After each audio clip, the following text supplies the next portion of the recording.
জয় গুরু, জয় শ্রীকৃষ্ণ। সকলে কেমন আছেন? আশা করি ভালো আছেন, ভালো থাকবেন, সুস্থ থাকবেন। তো আজকের আলোচনার বিষয় হলো অকাল মৃত্যু বা কম বয়সে যেসব মানুষ মারা যায়। তো আমাদের প্রত্যেকেরই মনে প্রশ্ন আসে যে কেন অল্প বয়সে মানুষ মারা যায়।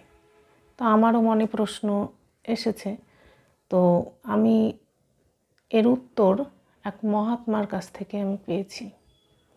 তো আজকে সেই অকাল মৃত্যুর কারণগুলি নিয়ে আলোচনা করব। তো অকাল মৃত্যু সম্পর্কে তিনি বলেছেন যে কোনো ব্যক্তি অন্য কোনো ব্যক্তির সাথে বন্ধুত্ব স্থাপন করে, তার বিশ্বাস অর্জন করে, তার যে সমস্ত ধন সম্পদ আছে সমস্ত আত্মসাৎ করে নেয়।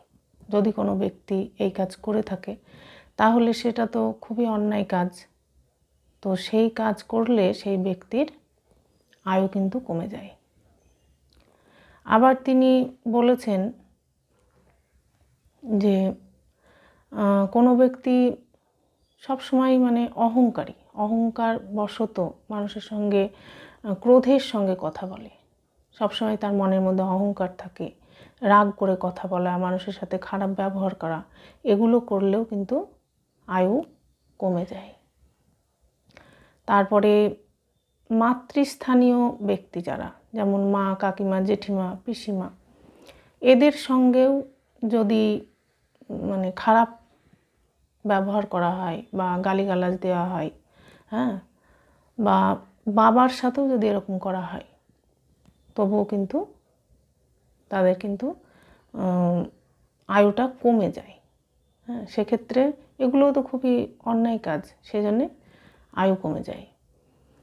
আর একটা কারণ তিনি বলেছেন যে কোনো ব্যক্তি যদি অন্য কোনো ব্যক্তির সঙ্গে বন্ধুত্ব স্থাপন করার পরে তার স্ত্রীর সঙ্গে অবৈধ সম্পর্ক স্থাপন করলো, তারপরে তার স্ত্রীকে নিয়ে পালিয়ে গেল, তাহলেও কিন্তু এটা খুবই মহা অপরাধ। আর এই কাজ করলেও কিন্তু তার আয়ু কমে যায়। তো এইগুলোই তিনি বলেছেন। তো এইগুলো প্রত্যেকটি সত্যি খুবই অন্যায় কাজ। তো এইগুলো যারা করবে তাদের কিন্তু আয়ু কমে যায় আর তাদের কিন্তু অকাল মৃত্যু হয়। তো সেই জন্যে আমাদের প্রত্যেকেরই এগুলো খেয়াল রাখা উচিত, এইসব ব্যবহারগুলো যেন আমরা না করি।